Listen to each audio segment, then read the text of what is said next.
আজ হয়তো তোমার কোনো প্রয়োজন নেই আমার জীবনের বিশেষ কোনো দিনটিকে স্মরণীয় করে রাখার, কিন্তু এমন একটা দিন ছিল যখন তুমি আমার জীবনের এই বিশেষ দিনটিতে উইশ করার জন্য সারাটা রাত অপেক্ষা করে থাকতে।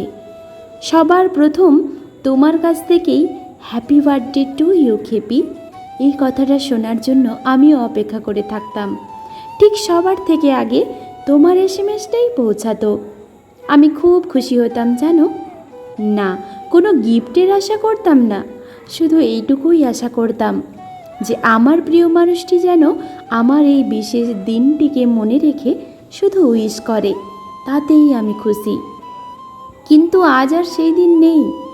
আজ আর প্রিয় মানুষটি রাত জেগে আমার জন্মদিন উইশ করে না, হয়তো ব্যস্ততার মধ্যে, নয়তো অবহেলায়। আজ রাত ফুরিয়ে সারাটা দিন পেরিয়ে গেলেও প্রিয় মানুষের মুখ থেকে আর ওই চেনা শব্দ হ্যাপি বার্থডে টু ইউ খেপি শুনতে পাই না। জানো প্রিয়, খুব ইচ্ছে হয় তুমি আমায় জড়িয়ে ধরে সবার থেকে আগে একবার বলো হ্যাপি বার্থডে টু ইউ খেপি।